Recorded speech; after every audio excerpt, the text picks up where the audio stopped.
Voilà. On est en direct. Enfin, oui. Oui, Oui, c'est vrai. c'est vrai. Mais ça sera regardé en différé, mais C'est ça. c'est produit en direct.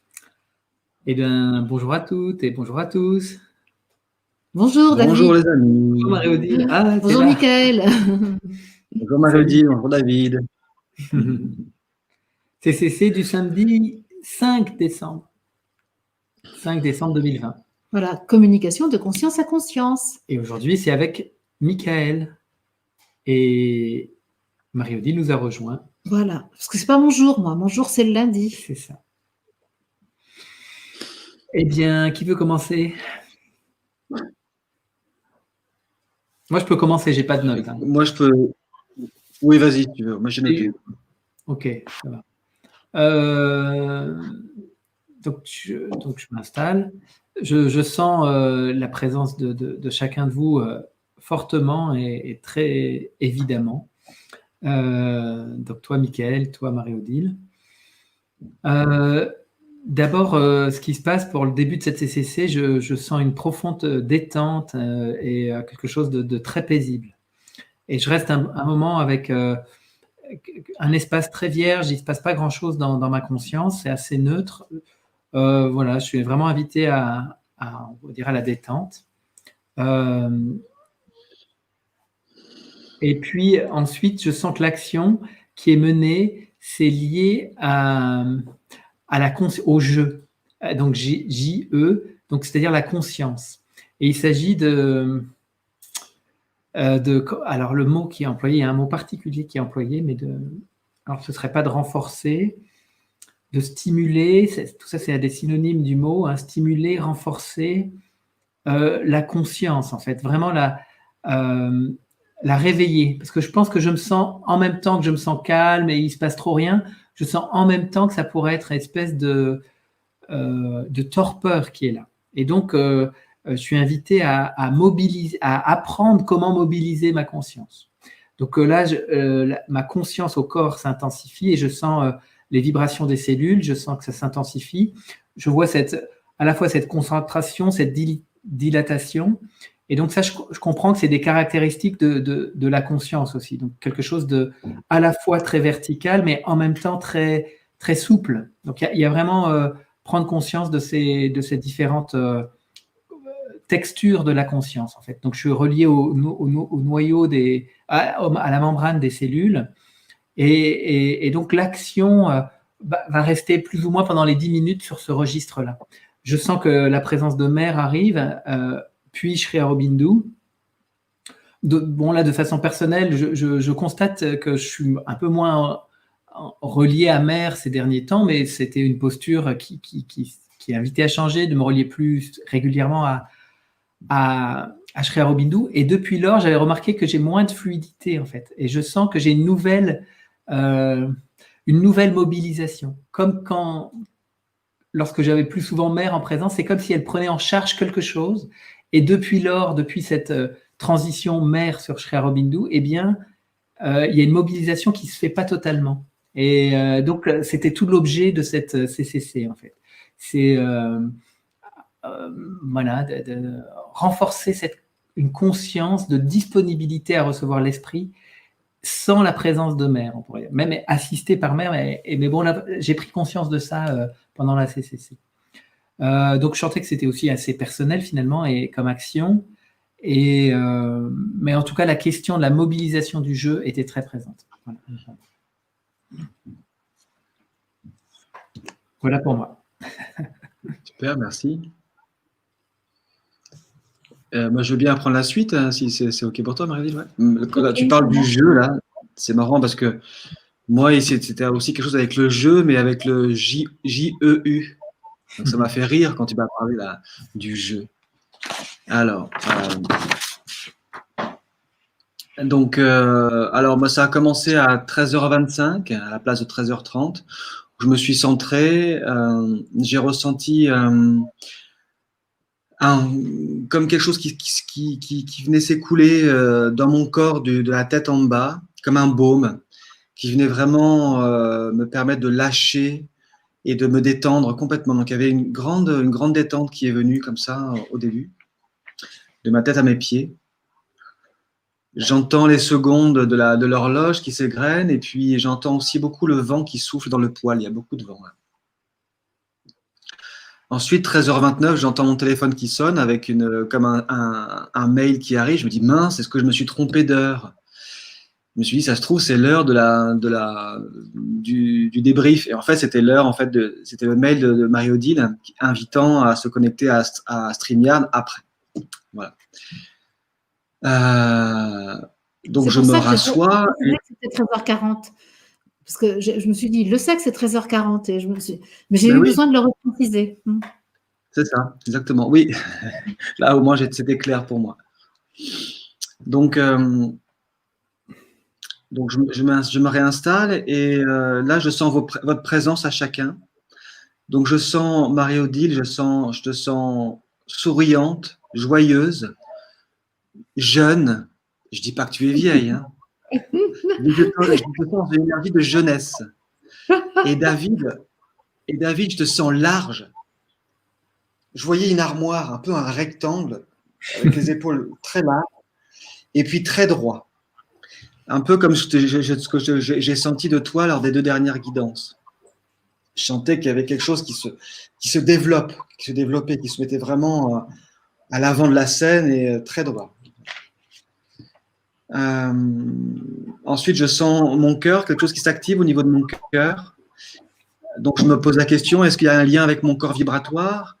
Et donc, la réponse est oui. Et dès que je pose le oui, je sens une expansion et je sens mon chakra couronne qui picote. Et puis, je vois une bulle qui gonfle à partir de mon cœur. Quelque chose qui s'expanse à partir de mon cœur. Et donc, ça fait un peu l'effet d'un ballon, ou plutôt d'une bulle de savon transparente avec plein de couleurs. Vous savez, toutes les couleurs quand c'est irisé sur la bulle de savon quand on envoie des bulles. Voilà. Transparent et c'est très léger. Et donc, je vous rejoins dans le corps vibratoire. Et là, pour le coup, je sens vraiment la légèreté de ce corps et la manière dont je peux me déplacer en fait dans ce corps. Et en fait, tous les trois, on se retrouve et il y a une espèce d'insouciance. Je sens la joie de l'enfant, l'insouciance de l'enfant et le jeu. Et donc, on est tous les trois dans nos corps vibratoires et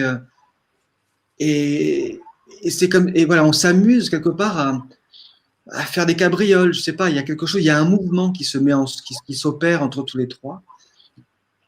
Moi, ce que je sens, c'est que j'ai la sensation de découvrir un peu le potentiel de ce corps vibratoire, l'impression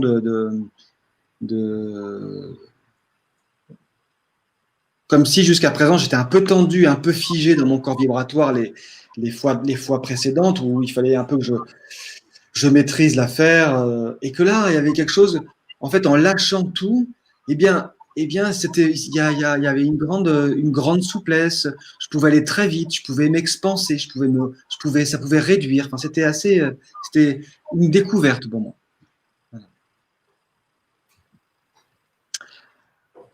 Voilà, donc ça c'est ça. Donc voilà, donc ensuite on va un peu vite, tous les trois là. Ça. Et puis je sens Sri Aurobindo, la présence de Sri Aurobindo. Et qu'il nous attend, comme si on arrivait à un endroit, je ne sais pas trop où, et il est là, il nous attend, il est très calme, et je sens qu'il nous attend pour une nouvelle leçon. Et là, se pose devant nous, en fait, un rectangle, comme si je sens que c'est tout blanc, et que ça fait un rectangle comme des murs qui va délimiter, il n'y a pas de plafond par contre, mais ça vient délimiter, je dirais, un espace pour une leçon justement. Et j'ai l'impression que les murs sont là pour éviter que je sois perturbé par l'immensité de ce qu'il y a autour. Et pour me ramener, en fait, pour nous ramener là au centre avec Sri Aurobindo.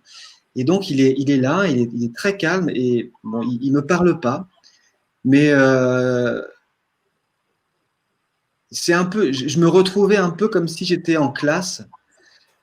Il pouvait être assis sur un bureau, par exemple, en face de nous, Et ce qu'il portait, c'était comment dire, une très grande présence. Voilà, très grande présence. Donc, je sens qu'il patiente. Et moi, je sais pas trop ce qu'il y a à faire. Et puis là, je sens qu'il y a Jésus et Michael qui sont là aussi, qui arrivent. Et moi, j'interroge, ok, donc on est tous là, tous les trois, enfin tous les six. Et donc, je demande, bon, voilà, quelle est la leçon du jour? Je sens bien qu'il y a quelque chose il se passe quelque chose, mais je sais pas quoi. Il doit se passer, je sais pas quoi. Mais j'ai pas de réponse directe. Et là, je ressens encore quelque chose qui s'active au niveau de mon cœur. Et j'ai dans ma conscience la cellule souche du corps vibratoire très active. Alors, je ne sais pas s'il y a un lien avec ça, mais je sentais qu'au moment où j'interrogeais, il y avait une action, une activité à cet endroit-là. Voilà. Voilà. Et je sens, et d'un seul coup m'apparaît un lien entre Jésus, Sri Aurobindo, Michael, Marie-Odile, David et moi. Donc tous les six. Voilà. Et je regarde l'heure, il est 13h41, 42. Je continue, je reviens en moi en me disant, ok, est-ce qu'il y a autre chose? Et puis non, il n'y a rien d'autre. Ça s'arrête là. Voilà pour moi. Super. Ok, peut-être moi j'ai la suite alors. Voilà, peut-être bien. Complément. Donc moi, le premier mot qui vient, c'est la silice. Bon, c'est très concret, hein, parce que tout à l'heure, David a regardé comment soigner Alpha, le chat, et il m'a parlé de silicea, et je vois le mot, la silice, et donc arrive avec la silice la notion du sable, et aussitôt après la notion du désert. Et le désert est très présent en ce moment dans ma conscience. Hein. Et donc, on se retrouve, David, toi, Michael et moi, dans le désert en compagnie de notre ami Ahmed.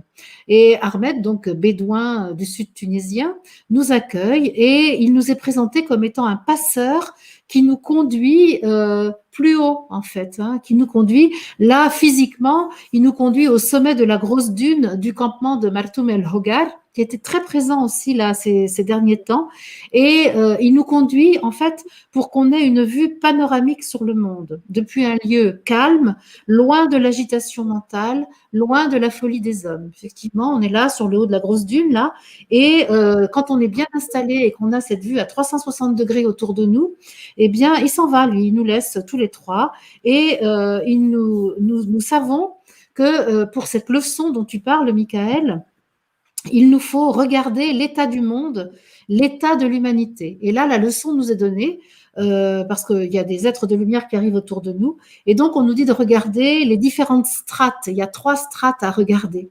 La première strate, c'est celle du peuple. Bon, c'est les êtres humains de base, hein, nous, quoi, en fait. Hein, et là, il est dit qu'il y a beaucoup de non-conscience, en fait, beaucoup d'aveuglement, beaucoup de recherche de fuite par des expédients, notamment par le divertissement, par le jeu, justement, par les loisirs, mais aussi par l'alcool, les drogues, les médicaments, les quoi? Qu'est-ce que j'ai mis là? Les perchages, voilà. Voilà. Donc, en fait, c'est tout tout ce peuple est en souffrance et en même temps essaye d'échapper à sa souffrance. La deuxième strate, ce sont les dirigeants officiels, c'est-à-dire les gouvernants, tous ceux qui ont un petit pouvoir, une autorité ou un grand pouvoir d'ailleurs, hein, ceux qui croient avoir du pouvoir et qui sont grisés par la sensation de leur domination sur autrui et en même temps, ils sont rongés, ils sont grisés par ça, ils sont rongés par leur peur de perdre le pouvoir qu'ils croient avoir entre les mains. Et donc, il y a chez eux beaucoup de contrôle pour garder les rênes du pouvoir et beaucoup de protection qui les ferment en fait au flux de la vie. Et la troisième strate arrive, ce sont les dirigeants occultes, c'est-à-dire ceux qui, alors je pense ceux qu'on connaît quand même un petit peu maintenant, parce que tout se sait là, les Klaus Schwab et compagnie, le GAFA, enfin toutes les grosses machines là qui occultement dirigent le monde et qui eux, on les voit directement reliés aux asuras et eux, ils sont victimes d'une certaine obésité, ils sont obèses en fait. Alors ils apparaissent comme des gros bouddhas mais gris. Et ils sont obsédés par le fait de manger l'énergie des êtres humains, l'énergie d'autrui. Ils sont dans une avidité extrême d'énergie parce qu'on les voit qui sont obligés de donner à manger aux Asuras. Sinon, s'ils ne donnent pas à manger aux Asuras, ils sont menacés en fait. Et donc là, une fois on observe tout ça, on nous dit, OK, le tableau est dressé. Donc, vous avez maintenant le tableau sous les yeux. Et donc, arrive à nos côtés une troupe d'êtres de lumière qui vient soutenir ce qu'on a à faire. Parce qu'évidemment, c'est bien beau de voir le tableau, mais il est évident qu'au-delà de la leçon, il y a l'action.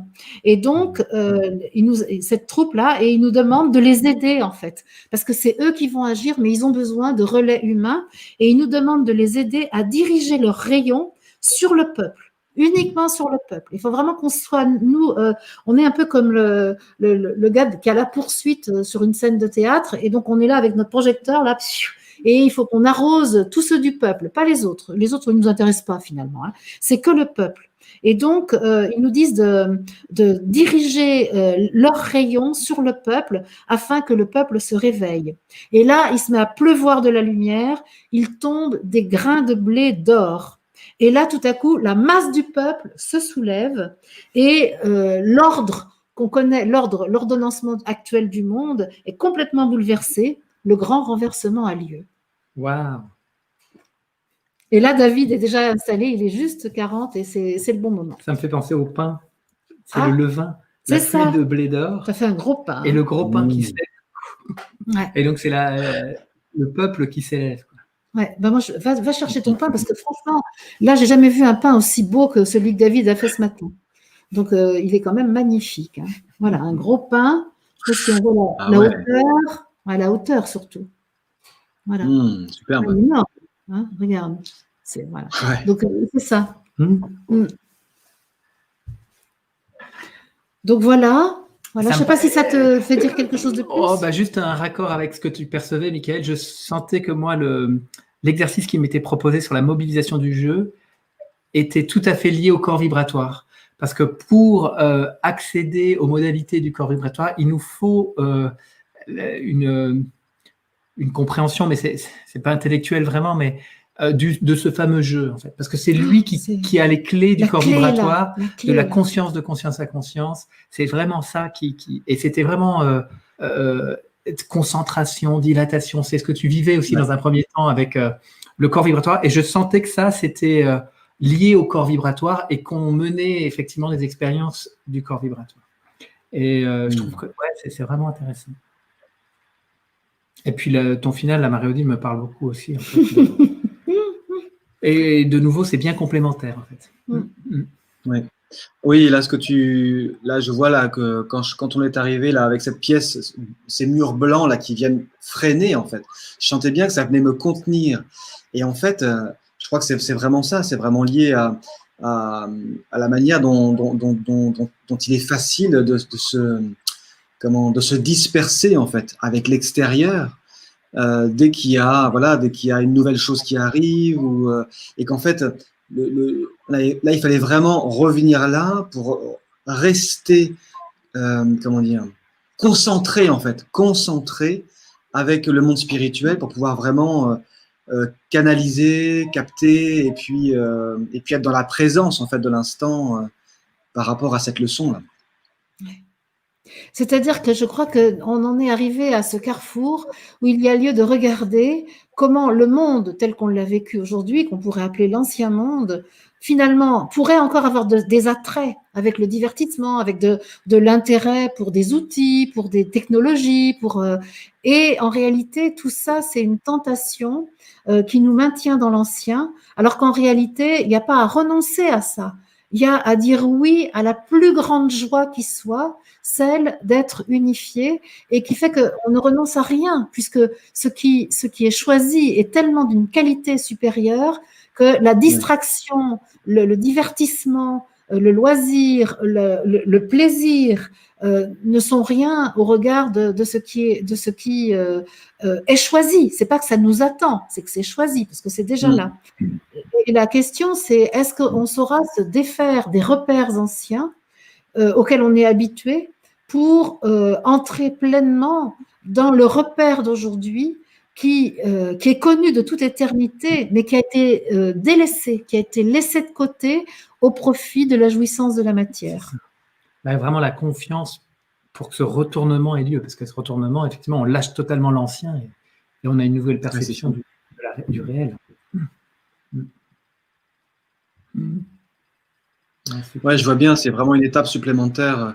Moi, ça me parle de moi, du moment où ma conscience a changé et où j'ai rencontré ma dimension spirituelle. C'est ça, en fait. Sauf que c'est le pas d'après. Et voilà, c'est ça. Et donc, il y a ça, il y a cette étape-là. Donc, il y a un bouleversement, il y a des changements de repères avec des peurs, tout ce qui va avec. Hein. Pour moi, la rébellion qu'il y a pu y avoir. Enfin. Et aujourd'hui, voilà, c'est encore une autre étape. C'est encore une autre étape qui va dans le sens, toujours le même sens, mais une autre étape, quoi. Moi, ce que je vois dans ce que tu dis, et c'est magnifique de le décrire aussi précisément, parce qu'on peut dire que le moment où tu reconnais ta dimension spirituelle, c'est le passage de l'homme animal à l'homme humain. C'est-à-dire que là, vraiment, il y a une conscience de ton humanité, des paramètres qu'est l'homme humain. Et aujourd'hui, c'est le passage de l'homme humain à l'homme divin. Et c'est vraiment 3 étapes nettement marquées. Et ce passage par l'homme humain, il doit finalement être très rapide, parce qu'il s'agit juste de mettre une conscience de qui nous sommes sur ce qui a été vécu avant, pour pouvoir passer au projet réel de l'être spirituel que nous sommes et qui est venu faire une expérience terrestre. Ouais. C'est très beau, là, ce que j'aime beaucoup. Dans cette même optique, je vois souvent ça. C'est d'abord, je suis un humain avec sa légende qui s'éveille à la spiritualité. Ça, c'est un premier temps. Et effectivement, après, je deviens cet être spirituel que je suis. Et là, il y a vraiment un autre basculement. Parce qu'autrement, c'est je suis humain et je regarde le divin qui m'attend, et après, je deviens ce divin. Donc, il y a vraiment un... Dans l'étape de l'homme humain, c'est ça. Il a été homme animal et il sait tout à coup qu'il est un être spirituel, mais il ne sait pas encore le vivre. C'est ça. Et donc, il le regarde comme si c'était inaccessible. C'est l'inaccessible étoile. Et c'est la quête de Sancho Panza, là, dans le moulin à vent. Oui, c'est ça, avec Don Quichotte. Don Quichotte. C'est la quête de Don Quichotte. Qui se bat contre les chimères, justement, parce qu'il n'a pas trouvé l'étoile. Et tout à coup arrive effectivement cette conscience que je suis divin. C'est ça. Et là, tout à coup, je regarde mon humanité comme étant un moyen de faire croître le divin. Et c'est ça ce que tu décris, Michael. Et oui, et avec toute cette histoire de sensation, de croyance qu'on va perdre quelque chose. Alors moi, que je non. vois, avant la découverte de ma dimension spirituelle, si on me parlait de Dieu ou de tout ça, pour moi, les premières réactions que j'avais, c'était non, mais moi, je ne suis pas une marionnette. J'avais une croyance, j'avais une idée, une image, quelque chose que je ne ressentais pas. Enfin, et en fait, avec toutes les peurs qu'il pouvait y avoir d'être complètement perdu, en fait, de ne pas avoir mon libre arbitre, d'être simplement juste une marionnette. Et en fait, à partir du moment où le déclic, où il y a eu quelque chose qui s'est passé, eh bien, j'ai pu remettre tout. En fait, tout ça était simplement des idées. C'était le mental, en fait. C'était des projections mentales face à quelque chose qui était complètement inconnu. Je ne pouvais même pas. Mon mental ne pouvait même pas imaginer un quart d'une réalité que je ne connaissais pas. Et je crois qu'aujourd'hui, les sensations de perte qu'on peut avoir, de croyance qu'on va perdre la pizza ou qu'on va perdre tout ce qui nous plaît aujourd'hui, en fait, tout ça, c'est un leurre du mental qui ne sait pas, qui ne peut pas imaginer, qui ne peut pas projeter, qui ne peut pas construire un dixième d'une réalité que je ne connais pas encore, totalement. Et tant que je lâche pas, tant que je ne dis pas, tant que je ne fais pas le saut dans le vide, eh bien, je ne peux pas la connaître, cette réalité-là. Oui, mais c'est intéressant ce que tu dis aussi, parce que, en fait, quand tu ne pouvais pas admettre toute notion du divin du temps où tu n'avais pas rencontré ta dimension spirituelle, moi j'appelle ça la religion qui était inhérente au statut d'homme animal, c'est-à-dire de la croyance. C'était un animal doté d'un cerveau qui ne pouvait pas, donc d'une pensée, et donc sa pensée était forcément très limitée et donc tout ce qui était de l'ordre du spirituel était attaché à une croyance et non pas à une expérience véritable. Et donc la découverte de la dimension spirituelle, de notre nature spirituelle, nous fait entrer dans le début de l'expérience qui va nous conduire, et donc ça c'est l'homme humain, et donc là on met par terre toutes les croyances. Et c'est là où on arrive aujourd'hui. On a mis par terre toutes les croyances et on sait qu'aujourd'hui, c'est le moment de la foi, c'est-à-dire de la conscience de l'être divin que nous sommes. Et là, on doit ne plus croire. Et c'est pour ça que la crise d'aujourd'hui, celle qui est orchestrée par la science, qui est devenue la nouvelle religion matérialiste, elle est entièrement basée sur la croyance, entièrement basée sur des croyances. On nous fait croire à un virus qu'on ne voit pas, comme les religions nous faisaient croire à un Dieu qu'on ne voyait pas. On nous fait croire à un danger qui n'existe pas, comme la religion nous faisait croire à un enfer qui n'existe pas. On nous fait croire à la culpabilité des uns vis-à-vis des autres, comme la religion nous faisait croire au péché. Et on peut regarder tous les paramètres de la religion qui sont posés là devant nos yeux avec autre chose que la notion divine, mais qui a remplacé, parce que c'est inhérent à la légende de l'homme animal qui doit finir. Et pour pouvoir vraiment aboutir à l'homme humain qui va devenir divin, il faut vraiment liquider tout ce qui restait de l'homme animal. Et donc, tout ce qui restait de l'homme religieux, parce que l'homme animal, il est religieux, il est grégaire, en fait, comme un troupeau. Il fonctionne au mérite. C'est une âme groupe, et avec un chef de meute et donc un esclavage. C'est ça. Et c'est très intéressant. Si tu vaccines, tu auras le droit de voyager. Après, ça, c'est l'autre, le mérite, en fait. Ah ben, c'est le paradis. C'est-à-dire que si tu es bien gentil, tu vas au paradis. C'est toujours les mêmes croyances.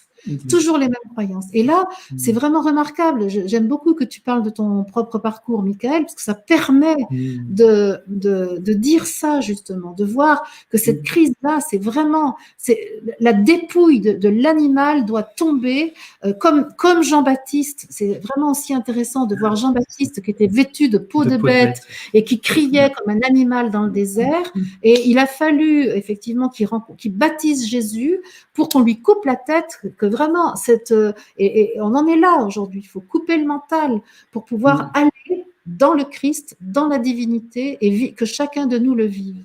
C'est juste magnifique si on a ce regard.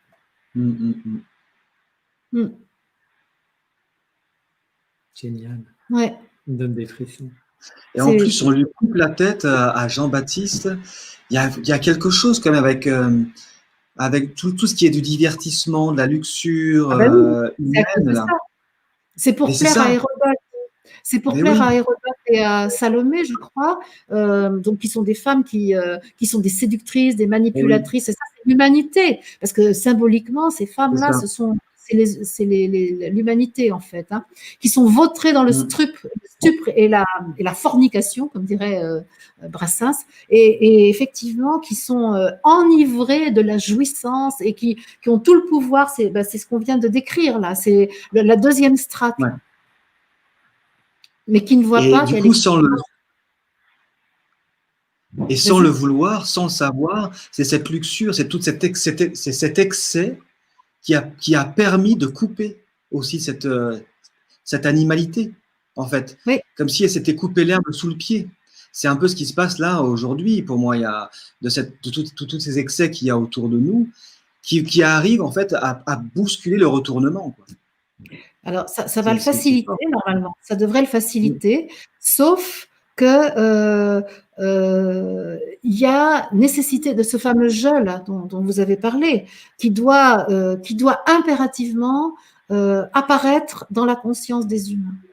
Et ça c'est pas encore si facile que ça. Parce que en fait, il peut tomber tout un tas de pluies de blé d'or. Ça, c'est pas un problème. Le monde spirituel, ça peut ne jamais s'arrêter. Simplement, est-ce que les jeux vont voir cette pluie de blé d'or? C'est vraiment la manne dans le désert, c'est l'expérience de Moïse. Est-ce qu'ils reçoivent à un moment donné, mais après, est-ce qu'ils se mobilisent pour l'entretenir, pour cultiver ce lien Et d'ailleurs, dès que Moïse s'en va, le veau d'or. Ils adorent le veau d'or, et puis ils veulent stocker la manne, elle pourrit dès qu'elle est stockée. Donc, parce que le jeu ne veut pas se mobiliser pour justement faire Pour être toujours en lien, toujours en vie avec l'esprit.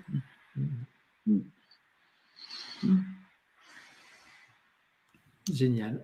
Bon, ben, je pense que c'est plus une communication de conscience et conscience. Et le bonus, on a fait un bonus aujourd'hui. Mettez des pauses. Hein. Ah ben oui, c'est vrai, parce que comme on va diffuser maintenant, allez. Est-ce que c'est bon pour toi, Michael? Ah oui, c'est bien, ouais, super, merci. C'est tout bien. Ok, donc comme c'est moi qui suis à la table de mixage, c'est moi qui coupe l'enregistrement. Merci les amis, bye bye. Bye. À bientôt.